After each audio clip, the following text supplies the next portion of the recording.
Alright, so this video is in response to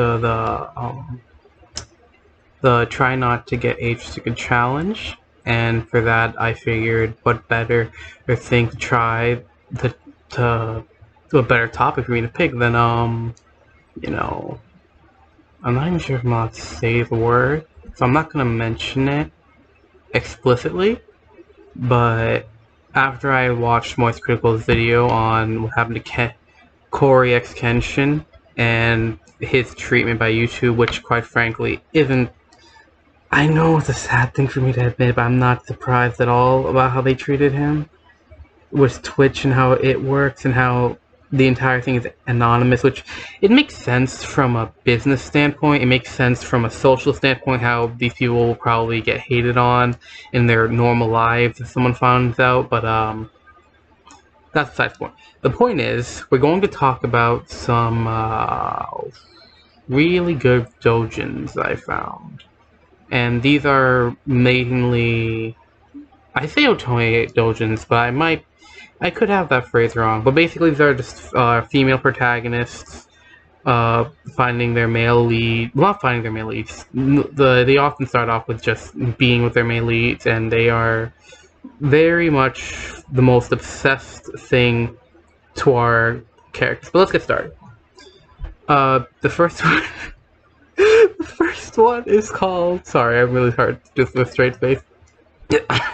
Sorry. The first one is called "Sucked Dry by My Vampire Friend Yotsuki." Oh wait, no, my bad. Yotsuki is the name of our heroine.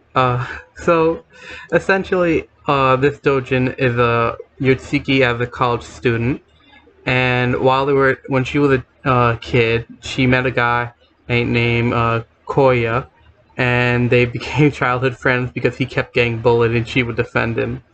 So as they grew older, he progressively became more and more into her, but she didn't exactly have the thoughts about him like he wanted.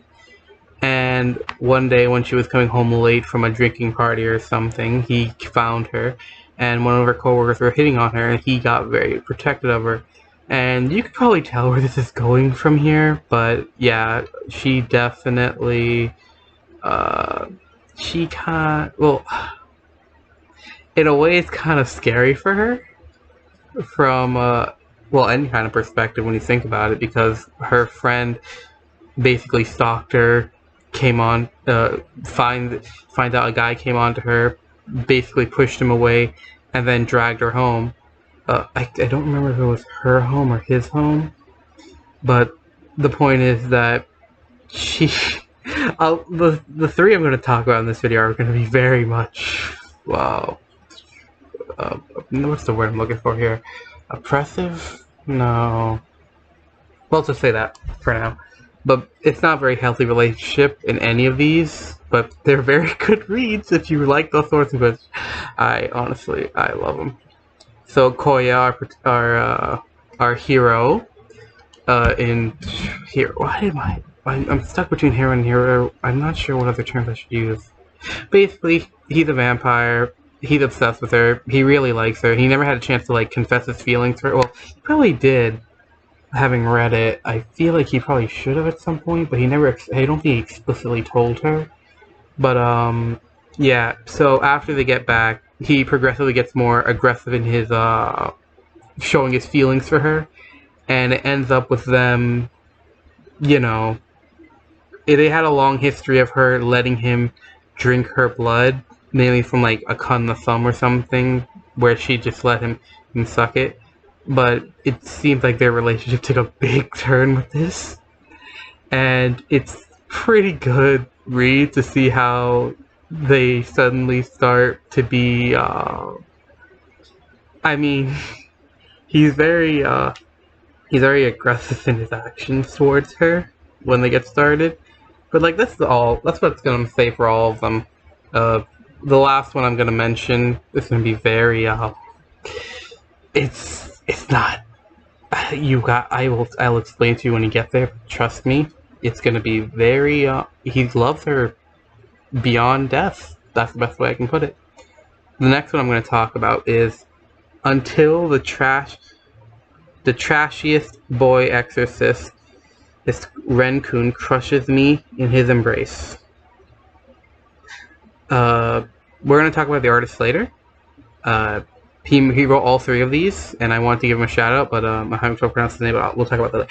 For now, let's talk about this, which is by far the most wholesome one out of the three. And I probably should have listed this one first, because it gets progressively more aggressive in terms of the obsession and the activity of the characters. But for this one, it starts off with him and her post they get together, and it walks us back to when she first met him, covered in blood, and she lets him stay over with her after that.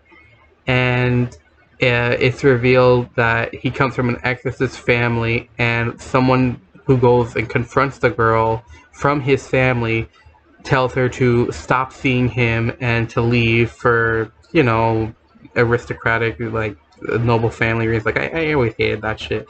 And when she gets home, it's revealed that a ghost is molesting her. So he pulls up and saves her, obviously, and then proceeds to get it on with her as a way to exercise, and they basically, you know, get together. Well, this one is the most wholesome one out of all of them, I would say. I think she genuinely falls for him. She cares for him a lot since the beginning, that you can tell, judging by the fact that she let him stay with her, a complete stranger, by the way, that she just suddenly let into her home. And it was pretty good to read, too, because it wasn't something that was, I don't want to say unnatural. I want to say it was something that seemed to have grown in terms of affection from what I've read. I can't remember exactly, but I think he chose to stay with her because he knew she would be in danger. And their relationship did progress to, you know, getting it on. But I do think that from the very beginning, even before, because he had injuries, right, since the beginning, so obviously he didn't have to have sex with her to get rid of the ghost. So I think that this is less obsession based and more he genuinely cares for her, and she does the same for him. And this one's the best one I've read. No, not the best one. This one's the most wholesome one I've read. The next one, hold on, I'm not there yet. To end this off, because quite frankly, this one had the bonus chapters were a bit, they were pretty good, because there was no actual screwing involved. It was just to reveal that he pays her a large sum of money out of nowhere, which is, I want to say, progressive, given the fact that most of the, what am I looking for? Most of the genre where the guy ends up staying at the girl's house is just them being a neat. So this is pretty progressive for that genre. Okay, the final one I'm going to talk about, and I swear to God, I'm not making this up. The Yandere Prince won't let me slip away. And the reason why I say I'm not making this up is because it's your basic cut and paste. It's what you would think is your basic cut and paste isekai, where she gets forcibly summoned. But the twist here, let me get to the characters first.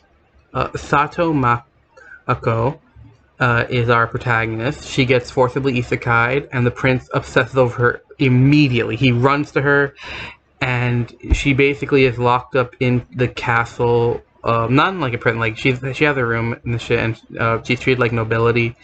And what ends up happening is that later on, she discovers a photo of Prince Albert with a girl, and it's revealed that Prince Albert believes her to be that girl, because that girl, he had fell in love with her when he was young, and he was in a conflict. We don't get a lot of description about what happened in that conflict.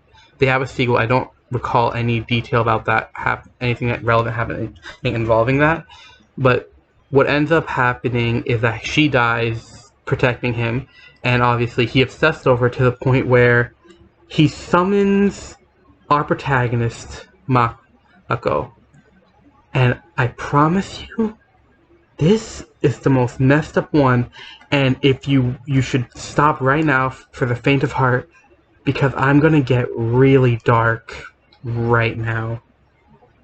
So he has sex with her, obviously. Like, that's kind of obvious. He had it's not forced or anything like that. But in the sequel series, he takes it up to an 11 because he himself does nothing. People who don't like the prince, who don't like her, they come in, they attack her, and then he swoops in and saves her at the end of the day, like a natural hero would. And she recalls her memories of her past life, and it turns out she was his friend. But that's not where it gets dark. Not at all.